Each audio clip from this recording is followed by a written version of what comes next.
Most frequent guest now, Nick Hote. How are you today, pal? Doing good. Hey, everybody. Good. Well, before we get started here, just a reminder for everyone, this commentary is not intended to be investment advice, investment research, or a recommendation. Please consult your investment professional for your own circumstances. For those new, we write about the digital asset markets quite a bit. Been doing it almost 5 years now. We publish every week on our blog at ar.ca/blog, a weekly piece called That's Our Two Satoshis. And then we come on here and talk about it. So, Nick has written a lot of things for us over the years, talking about everything from how to value layer one blockchains, thinking about them as businesses versus as government currencies. He's written a lot about some thought pieces on the space as well. And he's back again because he wrote something really interesting, talking about chaos and coordination and how a blockchain can really solve for a lot of this using a pretty interesting Pokemon example. But before we get into that, Nick, I know this is not what you wrote about, but I want to talk about the elephant in the room, which is FTX Alameda. So I'll take the lead here, but jump in if you see anything that's interesting. But obviously that was the big story of the week, right? But heading into the week, we had a pretty positive week. We had the FOMC rate decision, which I do know you have a lot of knowledge on from your macro backgrounds. Pretty dovish press release, talking about how the cumulative damage of the rate hikes is not really well known and kind of teasing the market towards slowing down. And then a completely hawkish presser by Powell, which led to a 5% peak to trough decline in the equity market. What I thought was interesting was not necessarily anything related to the FOMC, but more just how the digital asset market really didn't care nearly as much as equities. And I have some thoughts around that on why. But I'd be curious, like, what was your takeaway from the FOMC meeting and the reaction of equities, rates, and digital assets? Yeah, I mean, I think I'm more and more in line with you on this. I know you were especially very early on the decoupling thesis months ago, and I'll be honest, I was a bit more skeptical, but seeing the impact of something that should very obviously be impactful to crypto. I mean, as you wrote in the piece, like this is all about the terminal discount rate, and these are potentially very similar to businesses that have a long-term kind of cash flow tendency schedule. So this should definitely impact them, and you certainly saw equities take much more of a hit than crypto did on the announcements and on the presser. So yeah, I mean, I definitely think there's the decoupling is kind of underway here, and I'm actually curious for your thoughts on kind of how you take that or what that kind of means for the market in your eyes. Yeah, so I think there's a couple of reasons right here. So one is that generally when people talk about decoupling, what they really mean is our token's going to outperform equities because over the last 10 years, digital assets have largely outperformed equities. So that's what people seem to think they want to mean when they say decoupling. The reality is, 4 or 5 months ago, we did decouple. It was just to the downside. Nobody wanted to believe it. Then even in the third quarter, digital assets were, basically unchanged to slightly higher, while the rest of the market, equities, rates, everything else was way lower. Um, People sort of saw it, but nobody really wanted to admit it. And it takes a week like this week where equities are actually down while digital assets are up for people to say, okay, that's right. Now we're finally decoupling. But the reality is, like I said, it's been happening for months. But I think we put a chart in the two sats right up showing Uniswap tokens, Uni tokens versus Coinbase stock. I think that's probably one of the best ways to look at it, right? Because these are two identical businesses, right? They have 99% of their revenue comes from retail trading. There's almost identical in terms of how they make their money. But one is a decentralized governance token, and the other is, of course, a public equity. Well, if you look at the graphs of these tokens and stocks against each other from November of last year when the bear market began to July of this year, or really June of this year, they were, literally 0.9 correlation and the returns were on top of each other. But since then, there's been a divergence, and most notably in the last 3 weeks, where Uniswap tokens have massively outperformed Coinbase stock. And I think that's just a good illustration of what's happening. But really, it's happening because most of the market drivers have not been Bitcoin and ETH. It's been things like Polygon and their partnerships. It's been things like Chili's and Algorand and their World Cup partnerships. It's been Arweave and the usage from other Web two and traditional corporates. You're just seeing a lot of activity in the digital asset space that has nothing to do with Bitcoin and Ethereum, and that's what causes a lot of this divergence.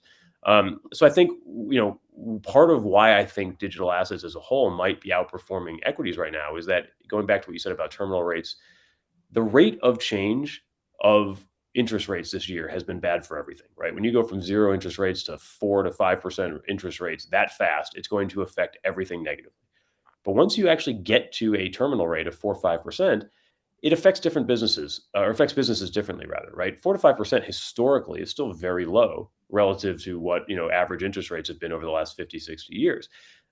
If you have a tech company that has no revenues today or low revenues today, but is supposed to have heavy revenues in year 5 or year 10, and you're running a standard 10-year DCF formula, you're going to say, oh, well, that's very backdated cash flows, and backdated cash flows are going to be more negatively affected by higher interest rates when you run a DCF. But if you look at a layer 1 blockchain or a layer 2 blockchain or a token that maybe doesn't have revenues for 20 or 30 or 50 years, yeah, I'm not sure rates really matter that much, right? I mean, it's not really about the cost of financing. It's not really about your DCF model. It's really just about, are you going to see adoption and user growth, and is there going to be utility to that token, right? Will you need that token in some way, like you need the BNB token, or like you need ETH to pay gas, or like you might need, Atom or Matic, et cetera. So I think what the market's telling you right now is that, okay, the rate of change is slowing. Higher rates are still going to be somewhat restrictive, but a lot less restrictive to something like a token that also has a utility component to it, and not just this back end cash flow component.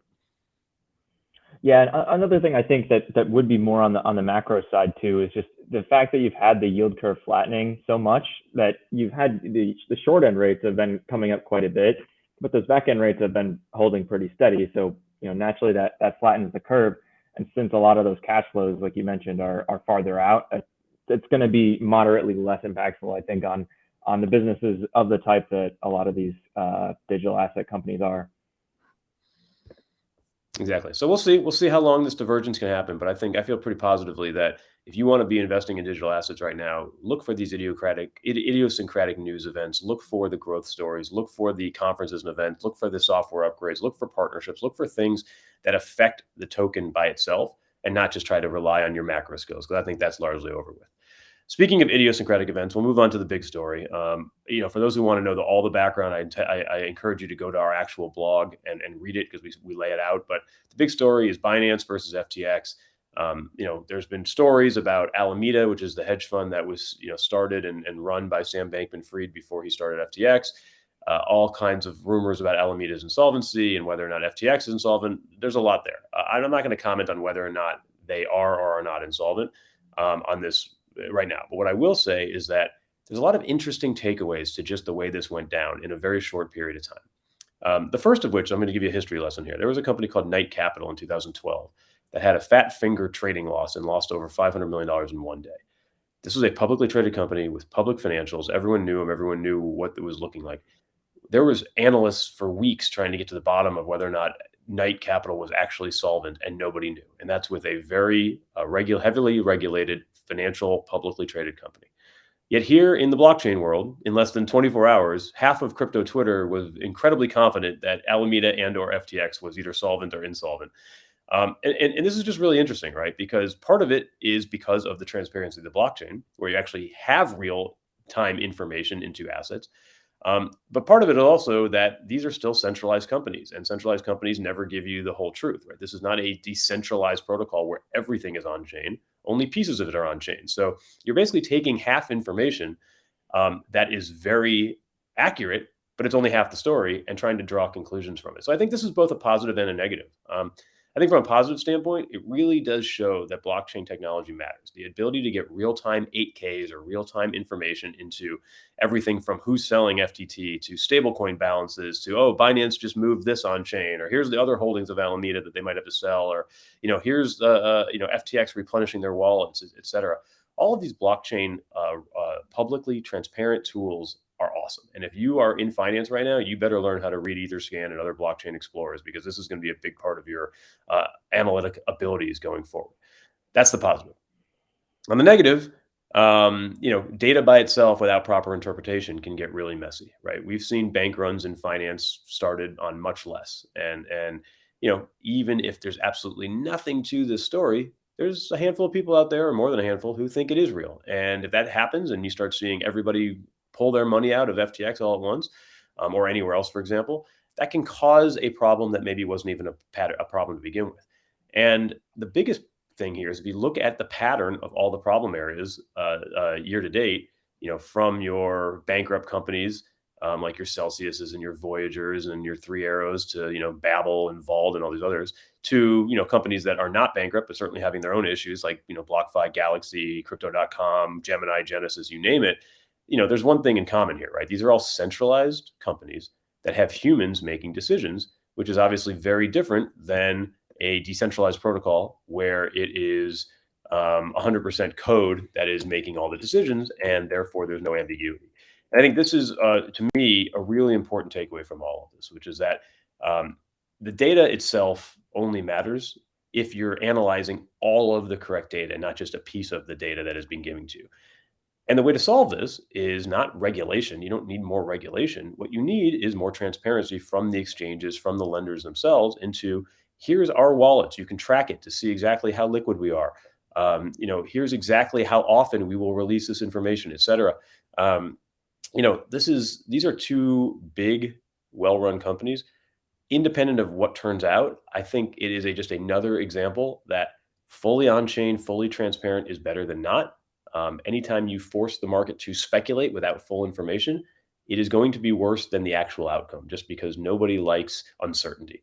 So this would be another call from ARCA to anyone out there to put a lot more disclosures out there, a lot more publicly available information, so that if everyone is going to speculate on you, at least they're doing it with the accurate information.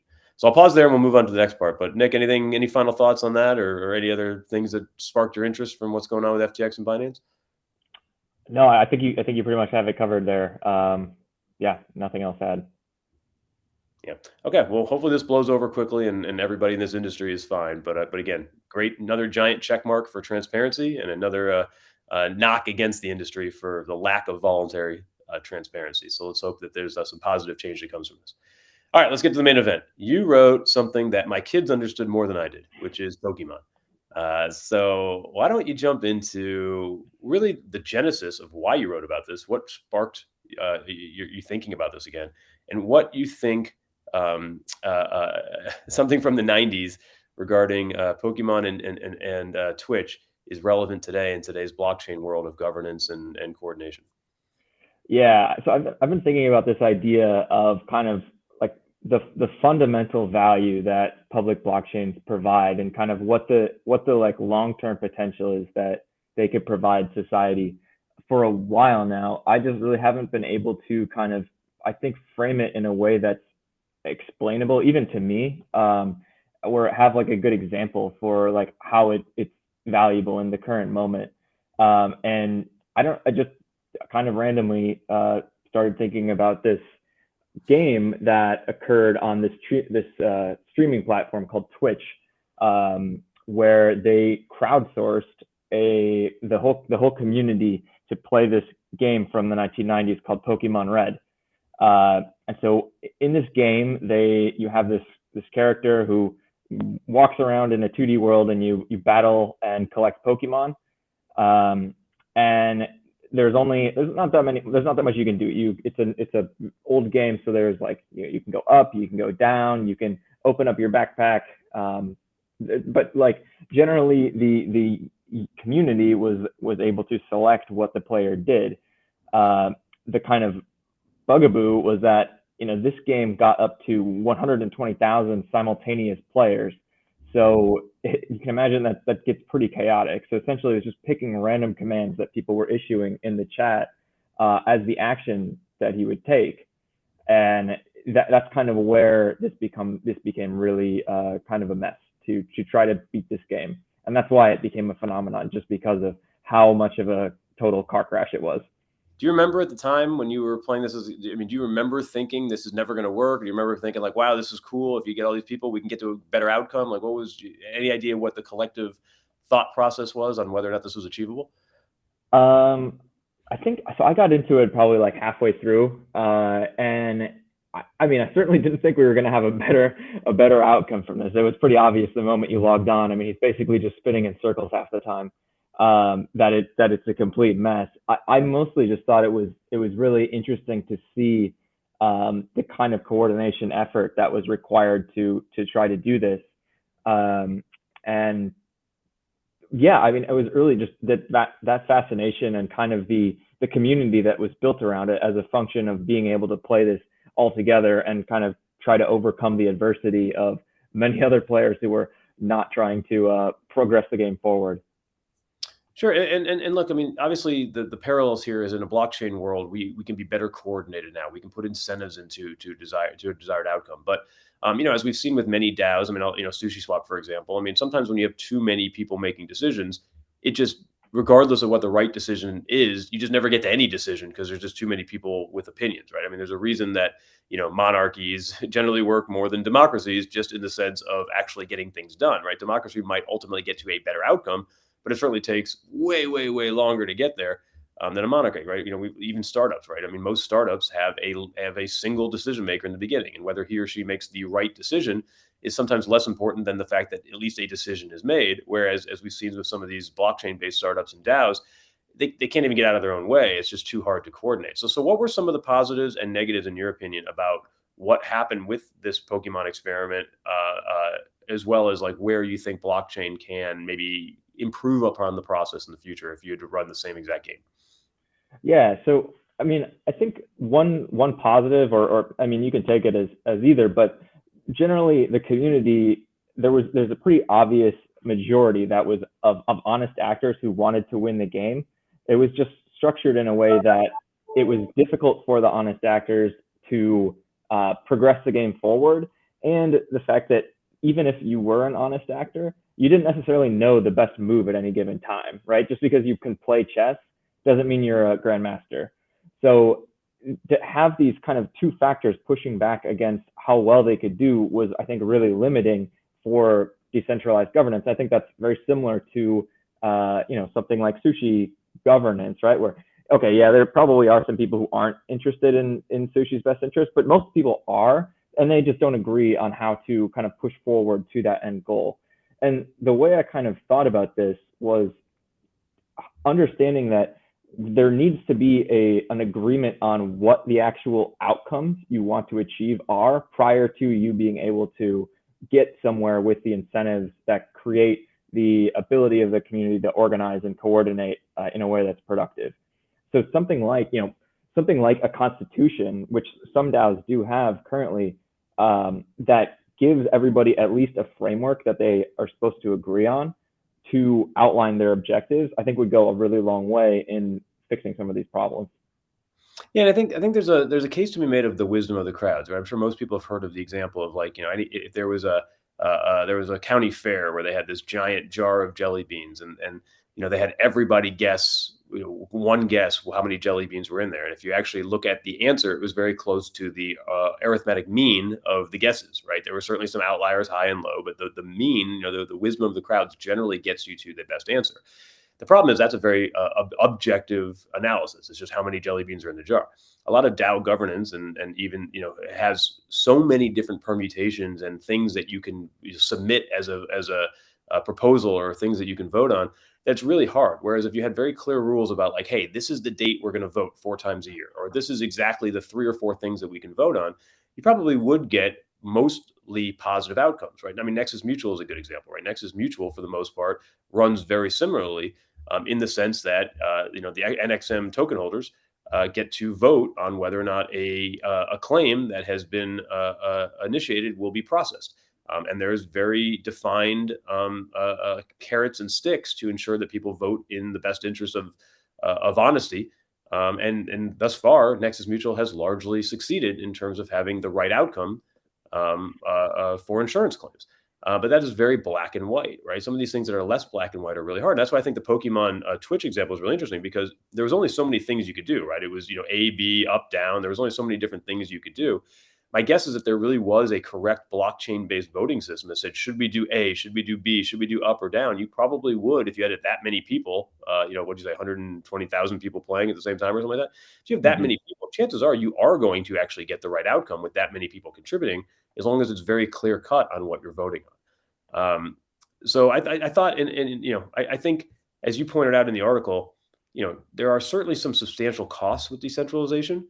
In this case, around Pokemon, you said it took 16 days to solve a pretty simple game. But there's also plenty of benefits with regard to this, a fair distribution of knowledge and wealth and power and the ability to get to a better answer. So what's your major takeaway after writing this and after thinking more about it? Like, do you think we're closer using blockchain to solve problems like this? Do you think there's other problems besides just a silly, video game that can be, achieved through more of a decentralized blockchain based process? Like, well, what's your ultimate takeaway if you had 3 minutes to explain why you care about this? Yeah, I think the first part is pointing to what I was getting at before, that the things standing in the way of DAOs today are actually agreeing on what the goal is, for like having a defined outcome that at least the majority agrees on, and then having people work towards that outcome rather than kind of trying to and being specific about what that is, rather than trying to do governance, in much more of a vote on every single task thing that a lot of DAOs do today. And the other point is getting information on chain. I write about a lot of these tools that you could use, like ZK proofs and Futarchy, which is like prediction market style voting, or having some sort of oracle to bring information into the governance forum.